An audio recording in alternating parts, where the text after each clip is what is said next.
সুনামগঞ্জের শান্তিগঞ্জে সাগরিকা বাসের এক ধাক্কায় বৃদ্ধ নিহত। বিস্তারিত থাকছেন রফিকুল ইসলামের দেওয়া প্রতিবেদনে। সুনামগঞ্জের শান্তিগঞ্জ উপজেলার পাগলা বাজারে সাগরিকা পরিবহনের একটি বাসের ধাক্কায় আব্দুল মোনাফ নামে এক বৃদ্ধ নিহত হয়েছেন। আজ মঙ্গলবার ভোরে সিলেট সুনামগঞ্জ আঞ্চলিক মহাসড়কের পাগলা বাজার বাসস্ট্যান্ডে এই মর্মান্তিক দুর্ঘটনা ঘটে। নিহত মোনাফ উপজেলার ডুমরিয়া গ্রামের বাসিন্দা। তিনি মৃত রিফাত উল্লাহর ছেলে। স্থানীয় সূত্র ও জয়কলস হাইওয়ে পুলিশ জানায়, ভোরে কান্দিগাঁও জামে মসজিদে ফজরের নামাজ আদায় শেষে কান্দিগাঁওয়ে এক আত্মীয়ের বাড়িতে যাওয়ার উদ্দেশ্যে পাগলা বাজার বাসস্ট্যান্ড এলাকায় মহাসড়কের পাশ দিয়ে হেঁটে যাচ্ছিলেন আব্দুল মোনাফ। যখন মানে তেমন একটা গুনতে না তারপরে ওই যে মানে গত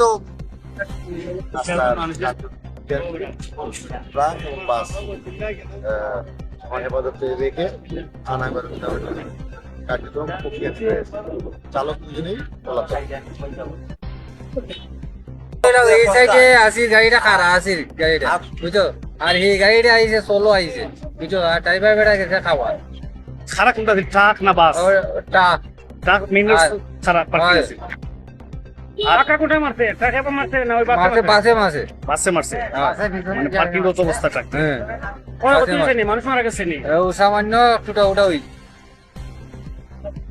মানুষ কত না এর আঙ্গুলো কিছু শর্ট পাইছে, আর ওখানে ওখানে আটুর মধ্যে এই সময় ঢাকা থেকে ছেড়ে আসা সুনামগঞ্জগামী ঢাকা মেট্রো 12-1960 নম্বরের সাগরিকা পরিবহনের একটি বাস তাকে ধাক্কা দেয়। এতে তিনি গুরুতর আহত হন।